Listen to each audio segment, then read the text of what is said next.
down, so you're not making any commitment to these people. And you know, you should be able to get a house, a car, whatever, with just your signature, because that's what your money system is based on. Your bank takes your autograph, your what you call signature, to the Federal Reserve Bank, and the Federal Reserve Bank gives them money based on your signature and assets. If you don't have nothing to sign away to them, what they gonna get? You believe me, go to the bank and say, I got a bunch of cash in the house, I need to borrow a little more cash from you. They're gonna be like, get out of here. We got cash. Their cash don't matter to them. They want to know what they can take from you if you default on that loan. The next is thunder. And thunder we call OPM, other people's money. Another problem with what I'm trying to do in the hood, because it's about, in the hood it's about taking your little dimes, even though even though we spending like trillions of dollars a year as a people, so-called black. I say it like that because that's how they say it on the news. A black man killed a white person today. You understand? So OPM, other people's money. That's how, again, they do it. They don't spend their own money. When you heard that Donald Trump was broke back in the day, no, he wasn't broke. He wasn't bankrupt. The business was bankrupt. He had money, believe that. He has his personal money. And this is what we have to learn. If you start a business, you start it with other people's money. You understand? But you gotta come up with, you know, if you're doing it that way, you gotta come up with a good plan. And you got the 5-year, you know, how much you're gonna spend and how much you're gonna bring back and all that type of stuff. If we do it for self, you don't need to get into all that stuff. We say we putting this money up together and we do stuff. But especially as a church temple, other people's money to us means grants and stuff like that we don't have, subsidies and things that we don't have to pay back. As a church, especially as an indigenous church, we can get money from the government in grants. All we need is a good grant writer. We can get money from the government in grants and not be under their jurisdiction. Whole nother subject when we get into indigenous law. Fire is the next trigram. And here we talk about asset protection. Now again, a lot of black people, even with homes and some type of wealth, don't think about asset protection. So asset protection is not just about, you know, if everything catch on fire and you lose everything and you don't have any insurance. It is also about, especially if you have a business or a home again like this, and somebody trip out front and they sue you and your assets is not separate from your, are not separated from you, these people can take your assets. They can kick your assets. You understand? They can take all this away just because they trip and act like they broke their neck outside your building and stuff like that. So asset protection goes into all that, especially again if you are a business. You understand? You want your personal assets separate from your, from your business. So, somebody can sue you and take everything. So, we can, in protecting assets from lawsuits, crime, or other losses, fire, etc. The next trigram is mountain. Mountain deals with estate planning. You understand? We say the buck stops here. You understand? Again, mostly black people with some wealth don't know about the word inheritance. Inheritance. Inheritance. You understand? The word is that, the idea is that the wealth is actually, in our old cultures, the wealth was passed down to the woman. Actually, that's another story, again, back to the indigenous thing. But, again, our people don't know about passing down whatever wealth they own down to their children. They think a will might be sufficient, for instance. They might even know about that, but those who think they know might know about wills. So they go and fill out a will and say they want to leave this not to their children or whoever. And then when they pass, these wills can still be contested in court. So the assets and everything you own can go into probate. People can fight that will for years, just keeping it in probate in court. So in that part, in estate planning, we learn about trusts and how to pass all of your estate down or along to your prodigy, to your children, to your grandchildren, etc., without having to go through probate and all that garbage that they set up to take your wealth from you. These court systems and things are set up to take your wealth from you. If you don't know the paperwork, it's just all these things I'm talking about right now are the Western system of paperwork to take your wealth or to build wealth. You can do both. They do it to take your wealth. You do it to build your wealth. But it's still just paperwork mostly. And that's how they get it. They say black people don't read. Well, we don't like to do paperwork either. And that's where the wealth building is at. So lastly, we come to Earth, Mother Earth, where all wealth on this planet comes from. Whatever you call wealth, whether even paper, even that dollar bill you call paper, I mean that paper you call a dollar bill, it comes from trees or some plant or something that's in the earth. So that's why they're digging up Africa, all the diamonds, all the gold, every oil. That's the real wealth. Do they go to Africa and rob banks? Think about that for a second. 1001, 1002. They don't go rob banks, they steal gold out the land, diamonds out the land, oil out the land, people out of the land, and make them slaves. That's wealth, you understand? And we stand over here and then buy it back. We buy our stuff from people who don't and never owned it in the first place. And you want to believe in this system. Not just believe it, you want to keep working this system. You want to keep using their dollars to make yourself thinking you're wealthy. It is not against the law to make your own money. I mean, actually, if we build up gold in here and we start making paper money in this neighborhood, we can actually use our own money. It is against the law to reprint their money. That magical script they call a dollar. So the last part is asset building. It deals with the earth, asset building. And again, it's really very simple. Building assets is simply going out, learning. After you learn what assets are, you're like, oh, man, that's simple. Go out and buy good art and collect it. Become a collector of art. What's the next thing? B. Become a collector of gold bullion. B. C. Classic cars. You know, when you used to see Lifestyles and Rich and Famous, they didn't show you how much money they had. They showed you classic cars and art and things. Things, right? Assets. And then when you broke into the tombs in ancient Egypt, what did they have in the tombs? Gold furniture, gold cabinets, gold this and gold that. And they say you can't take it with you?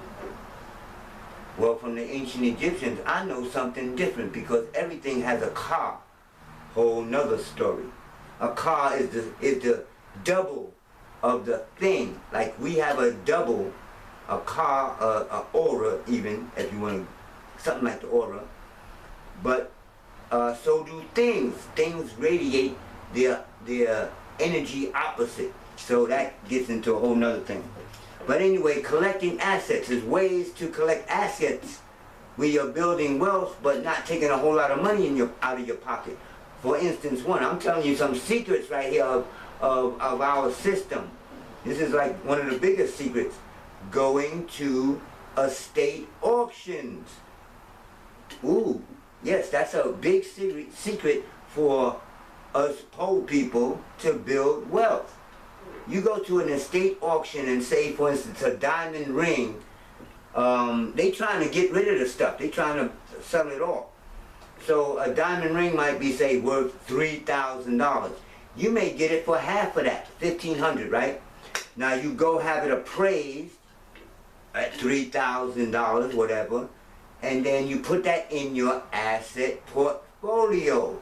Now you, even though you only put out $1,500, you are worth, your net worth has risen $3,000. So you continue to do that. You find, and you might sometimes have to buy things at retail. But for instance, like art. Now these artists might be alive, but the purpose of buying art is hopefully in the future, after the artist has passed along, the art, becomes more valuable. So over time, especially, you collecting these things not to sell. Some people collect them and then a few years when they become valuable, they sell them. No, the idea behind this system is to collect it and keep passing it down where it's getting more and more valuable, so more and more wealth is being passed down to your grandchildren, great-grandchildren, etc. And they have a storehouse. This house is literally a house, a treasure chest of wealth. Not keeping it in a bank somewhere. You can show off your wealth, your diamonds and your, to people, your rugs, like Persian rugs, crystal, china, here we go again, Chinaware. These are wealth things that you can show off, your gold jewelry and things. This is portable wealth. That's the other thing. You ain't got to go, if this system falls tomorrow, everybody gonna be at the bank. Let me in, let me get my dollar. But it's not worth anything anymore. If the bank is closed, the money is done. It happened before. Don't believe it can't happen again because it's on its way. They do this on purpose, just like the whole house thing, where they took all the wealth back from the middle class, all the houses and everything. They do this, every now and then. This is not a new thing. So it's coming. The money is done, believe it or not. So it's about building assets, building wealth through assets. You understand? I wanted to go into some other things, but I'm already into the second video. I'm trying to time these things. So I got a little more time. So that's the system that I put together. Now the system it deals with the health side of it too, because each of these I've combined in internal exercises from the Art of Life. I took the internal exercises and we use that. So now you're not only practicing the Western wealth building, the paperwork side, but we're drawing the energy that is actually connected to that, say for instance, credit. So that deals with wind. So we face the direction of wind and do that exercise. Now you're taking on the energy of that particular wealth building force, vibration. You understand? So that's basically all I did was combine the exercise that go with each of the different wealth building things, and now you building that energy as well as taking care of the paperwork side, the Western side of it. So that's the whole course. I got, and the website is up and everything. So I don't do nothing. I just create hundreds of websites and come up with all these ideas and sit around and do nothing all day. This is what I'm told anyway. So another part of it, this is the cool stuff. The secrets of Oriental wealth building. So I'm gonna just read an excerpt from that, because they had we wondering why the Chinese coming over, why you stop asking why they and start doing what they doing. You understand? So here's an excerpt from The Secrets of Oriental Wealth. Hidden Secrets of Oriental Wealth by Dr. Wu Dao Wu Dao Wei, introduction. It's not right the way the Asians come here and push us black people back. They get in here and they boasting, and they get to boasting. They want their own damn way. I don't blame them. They don't really bother anyone. They just crowd you out. They come over here with money, and now they're driving around in their Mercedes and Rolls Royces.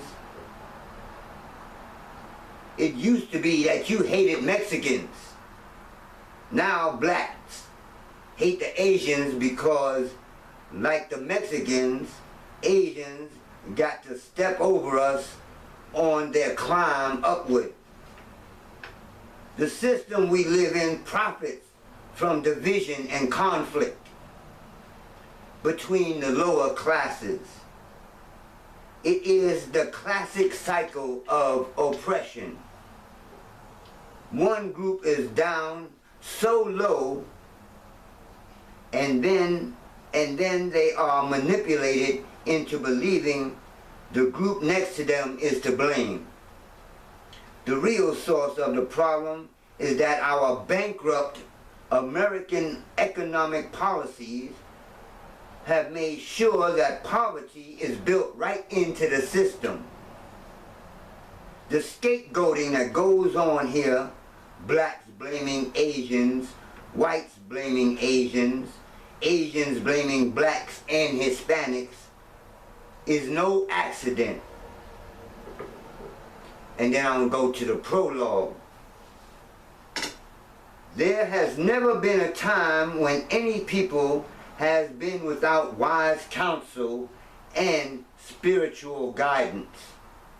The old men and women, the Shah men, medicine man, guru, priest, and philosopher have always existed in every community on the planet from time immemorial.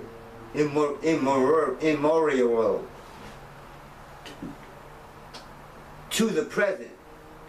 Some of these people have been remembered to history or myth, and some have merely passed away into eternity without a trace or race, or in rare cases, they have left behind their knowledge and teachings in written form.